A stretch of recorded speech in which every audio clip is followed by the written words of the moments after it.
local all morning. You're watching Fox 61 Morning News. Happy Monday and good morning. It's especially a good morning for all the Patriots fans waking up. Thanks for joining us on Fox 61 and Fox 61 Plus. I'm Bridget Bjorlo. And America Arias. Thanks for starting off your new week with us. Yeah, Patriots fans happy, Eagles fans, we're sorry. Not so much. Good day for the Bills, though. But hey, we have above freezing temperatures to start off our new day and our new week. So that's a win. I like the way you said that. You know, Eagles, sorry. But are you? But are you really? Hey. Yes.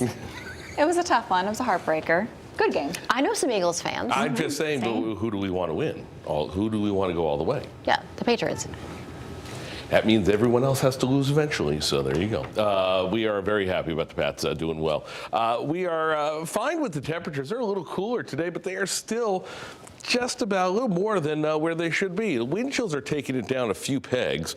We are watching Thursday into Friday, maybe something interesting on the way.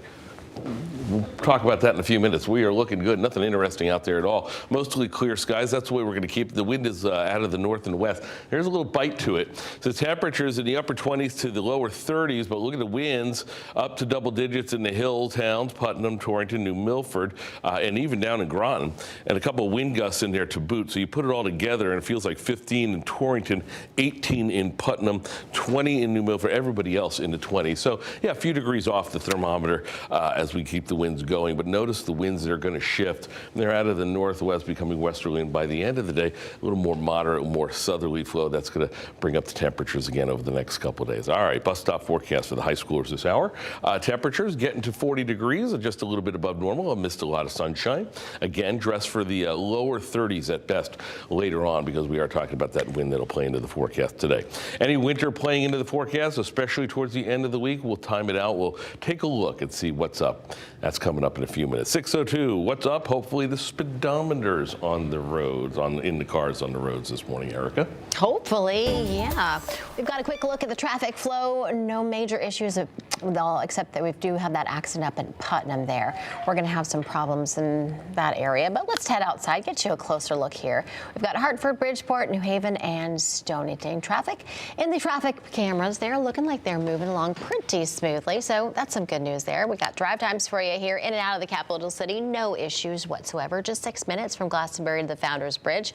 Checking out the drive times for Waterbury. No problems there. In the Brass City, that's looking good. 6 minutes from Seymour to Shelton. When we're talking about Fairfield County, we do have one bit of a slowdown area, and that's Bridgeport to Fairfield. You're slowing down. Pump the brakes a bit down to 31 miles per hour. That stretch is going to take you 10 minutes, but it's not so bad. So far, pretty good. We hope it stays that way. If you're heading out, have a great day.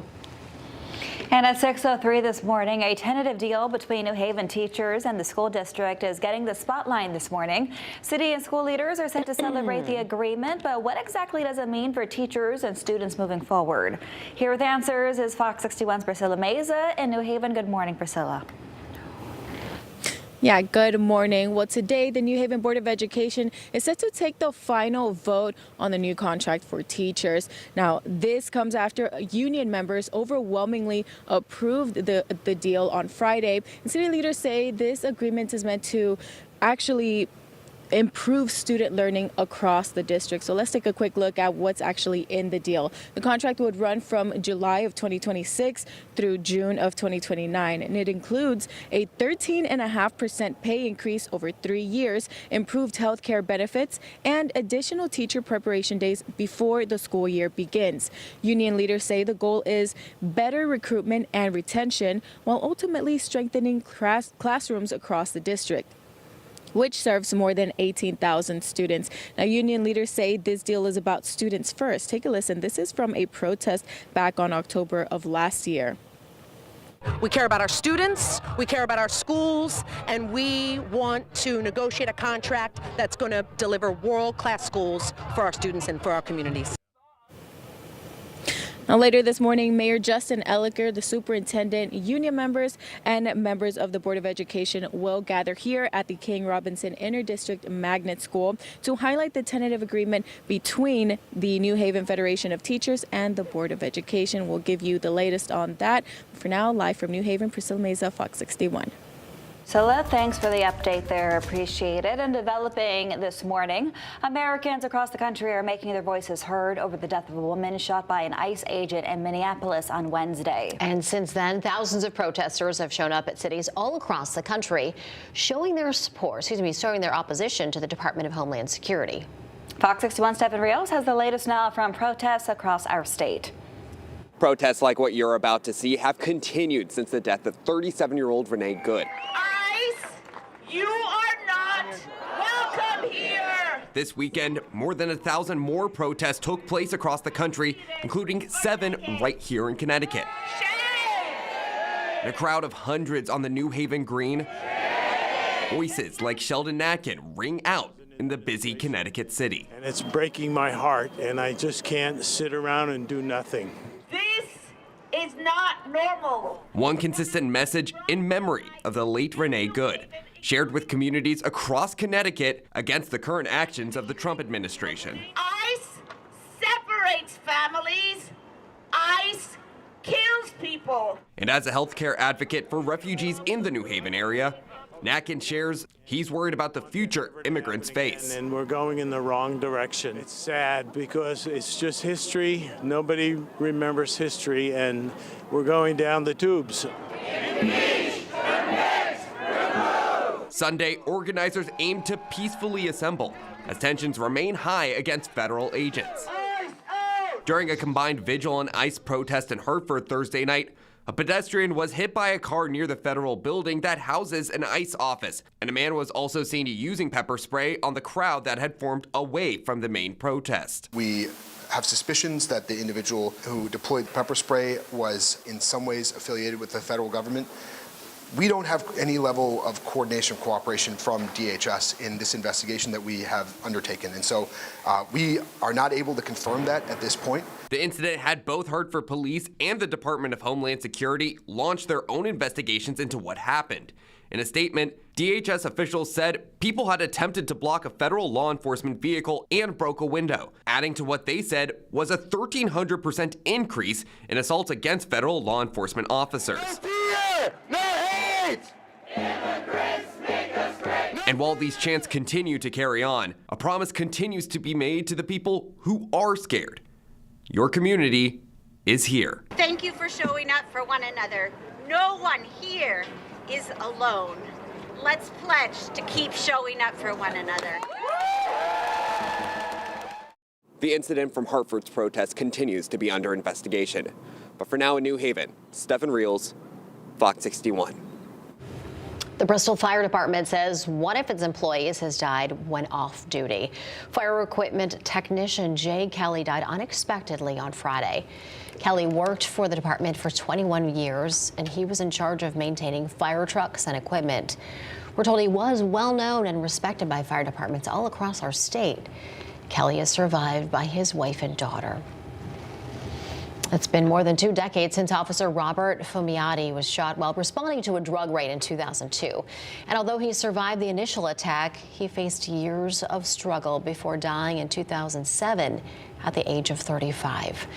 After years of advocacy, the Justice Department has now recognized his death as a line of duty death, and his name has been added to the National Law Enforcement Officer Memorial. 6:09 East Hartford police say officers responded to a large fight involving minors at a trampoline park. This happened Saturday night. Police were called to Nova Adventure Park on Silver Lane around 7:30. Mutual aid was requested from Glastonbury and Manchester, but most of the crowd dispersed. Police say no one was arrested and the situation was contained without incident. Plainfield police say a medical emergency led to a single car crash on Saturday. This happened at night. Police officers, firefighters, and ambulance crews responded to Norwich Road right near the Plainfield Recreation Center. Police say a 71-year-old man driving a Ford Taurus suffered a medical issue, went off the road and hit a utility pole. He was able to get out of the car with help, we're told, from firefighters, and then was treated at the scene. Rocky Hill firefighters responded to a crash on Cold Spring Road. That's where a car struck a utility pole. The crash left live wires across the vehicle and trapped the people inside. They were taken to a local hospital with non-life-threatening injuries. Cold Spring Road had to be closed between Cromwell Avenue and Highland Street while crews replaced the damaged pole. It is now reopened. And the New Hartford Volunteer Fire Department responded to a hazardous materials call in Barkhamsted after a commercial truck fueled by natural gas crashed on Saturday. Fire and hazmat teams from multiple departments worked to safely empty that truck's tank, all while support units provided food and water for first responders. Fortunately, no injuries were reported, and the operation wrapped up pretty safely by late afternoon. Well, the gas prices, you may have noticed, they are at their lowest levels since early 2021. AAA says the national average is now $2.81 a gallon. Gas Buddy's latest forecast shows the cheapest prices this year along the Gulf Coast and the South, with prices expected to stay below $3 a gallon. Higher prices are expected out in California and in the Chicago area. Analysts say it's still too early to know how potential oil shipments from Venezuela could impact gas prices here in the U.S. And we still have a lot more to get to on the Fox 61 News at 6. Here's what's next. Connecticut is considered to be one of the healthiest states in the country. Where we land on the list and what metrics went into determining what states were the most healthy. Plus, a major data breach for Instagram users. What you need to know if you think your account may be included in that breach.